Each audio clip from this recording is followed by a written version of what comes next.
Hello guys, welcome po sa aking YouTube channel. Today po, gagawa po ako ng meatball or bola-bola.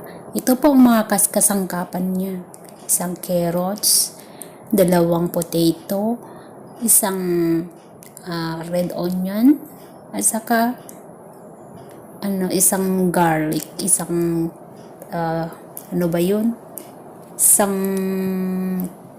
tapos 1 kilong karne, minced pork. Yan po ang mga gagamitin ko para po sa paggawa ng bola-bola. So, una pong gagawin ay balatan yung carrot saka potato.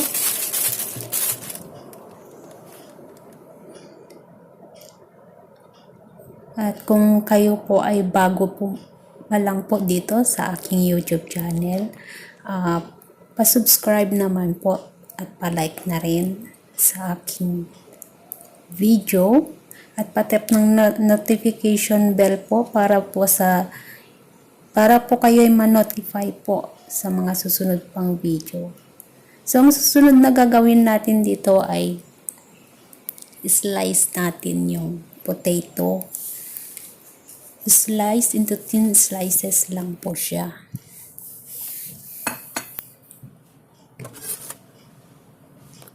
Slice natin thin, ganyan lang. Yan. So, as thin as possible po sana ang gagawin. So, dito kasi nagmamadali ako, kaya medyo makapal-kapal yung pagkahiwa ko. Tapos, slice ulit natin. Tatagtarin natin yan ng pino. Yung talagang pinong-pino. Ang gagawin ko po, para siyang yung mix ng pang siomai, ganun, or pang Shanghai, ganun.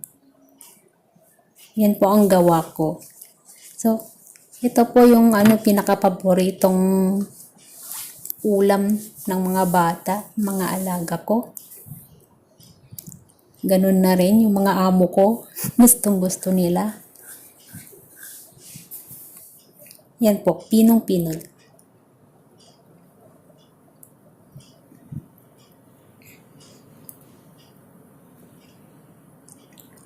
So, ang gawa ko po dito, tansya-tansya lang po yung ginawa ko. Pwede nyo po pang siyang dagdagan ng carrots at saka potato kung gusto nyo po ng marami. Para sa ganun, mas dadami pa yung gagawin nyo. Maganda po ito pang negosyo rin po. So, kung pag negosyo naman ang gagawin nyo, dagdagan nyo pa. Kahit na yung mga dagdag yung mga gulay, ganun. Kung pang negosyo po, damihan nyo po ng potato at saka carrots para dumami siya. Sa 1 kilong isang kilong minced pork, maglagay ka ng mga dalawa dapat na carrots. 2 carrots na malalaki at saka mga 4 na potato dapat. Kung maramihan ang gusto niyo.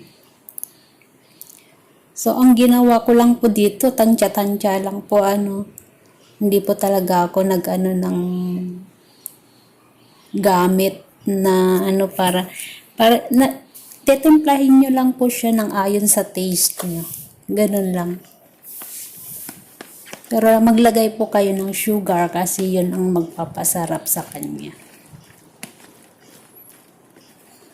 So, ayan na po lahat yung mga natadtad na garlic, na potato, carrots, saka yung red onion.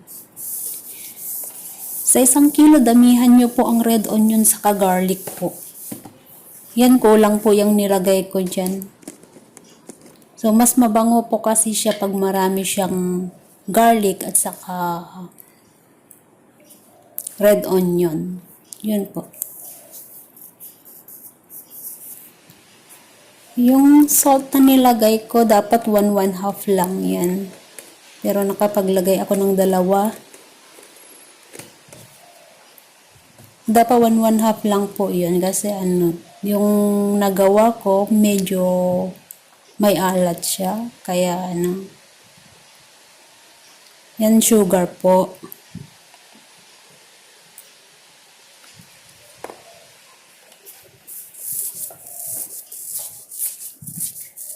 Nakalimutan ko rin lagyan ng pepper. Ground pepper. To light sauce. Lagyan ko ng 3 spoon. Pampakulay po kasi siya. And then oyster sauce. So, ang oyster sauce, 3 kutsara lang po dapat yan. Dinagdagan ko lang siya.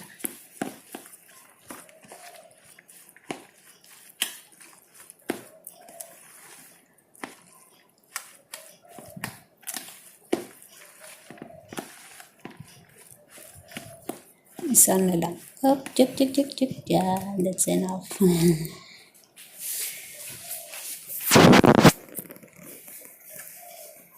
Oyster sauce po ang nagpapalinamnam sa kanya. So, hindi ka na kailangan gumamit ng mga seasonings na iba. Yan lang po. Pero pag sa Pinas naman po, pwedeng yung seasoning na lang ang gamitin din. Huwag nang ganito. Yung magic sarap. Ganun. Dito kasi hindi kami gumagamit ng betchin o mga magic sarap. Ganun. Kaya oyster sauce ang gamit ko. So, itlog din. Para pampalapot pag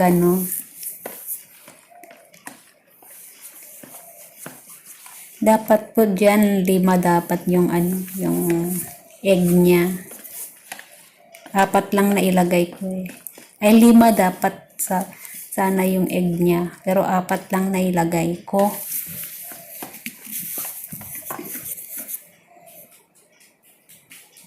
Yan, haluin mabuti para maghalo-halo yung mga ingredients. Haluin ng haluin. Tapos maglalagay mamaya ng all-purpose flour or plain flour pala. Nabubulol na ako.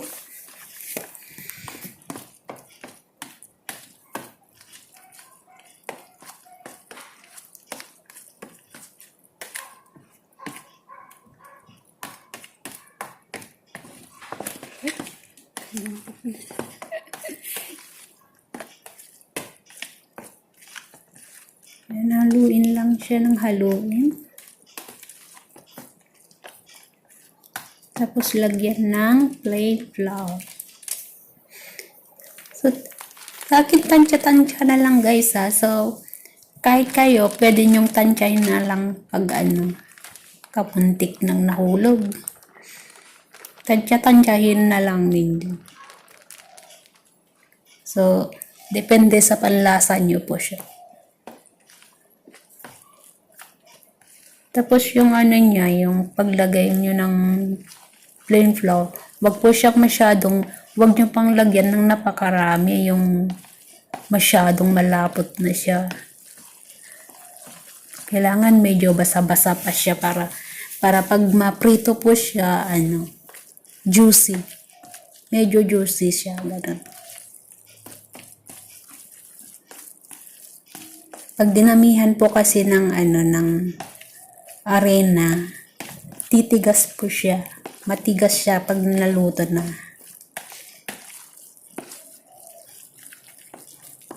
Dapat katamtaman lang po yung paglagay ng arena.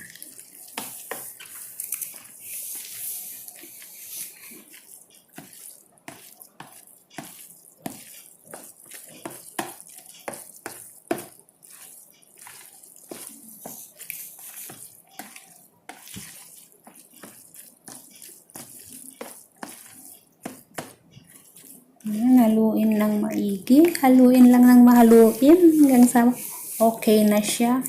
Kailangan pong makikita naman yan po ninyo pag ano na lahat yung arena. Kung pantay na ba yung kulay ng lahat, ganun.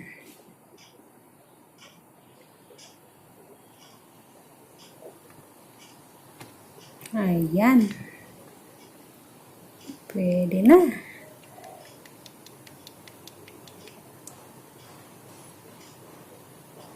Ayan, okay na siya guys. So ngayon magpapainit na tayo ng mantika. Maraming mantika.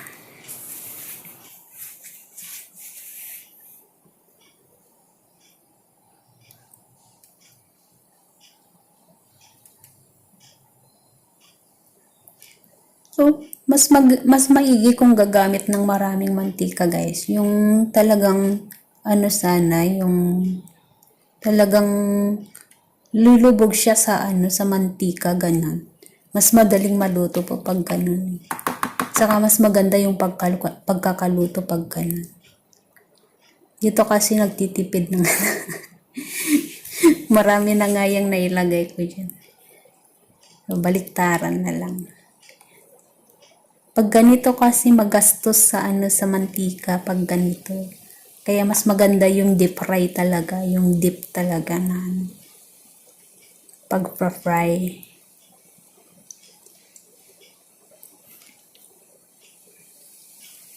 Ganyan, konti-konti lang guys.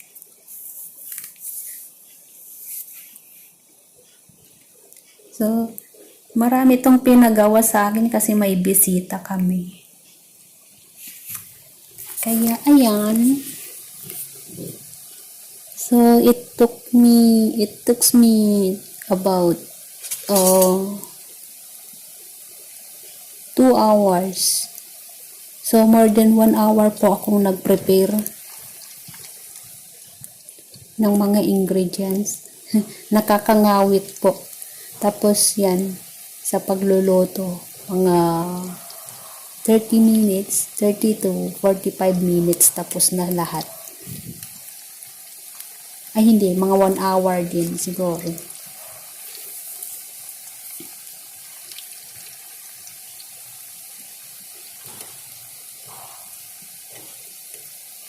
So, ang talaga nito, kailangan ganyan lang, yung brown lang siya, nag-brown lang siya. Pero, dahil gusto nila dito yung crispy na yung balat, yung niya, pinakalabas niya. Kaya, dark brown ang gawa ko. Yung parang sunog na siya, ganun. Para maging crispy. Pero okay pa rin sa loob niya, pa rin. Yung malambot pa rin sa loob, kahit ganun. Kaya gustong-gusto nila to. So, dapat lutuin lang ito sa sa medium lang na heat. Para hindi masunog kaagad yung Saka maluluto talaga dun sa loob niya.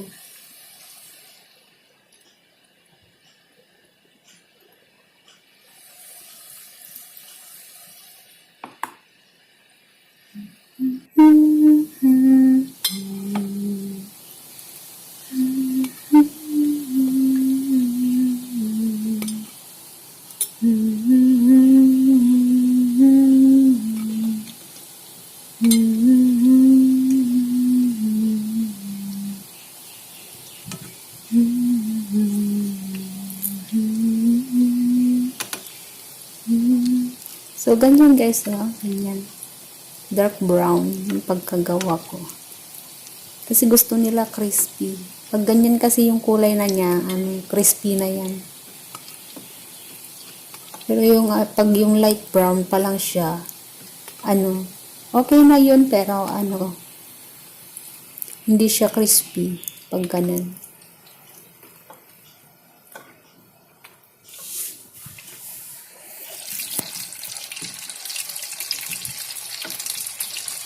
Ako ay may lobo, lumipad sa langit. Hindi ko na nakita, pumutok na pala.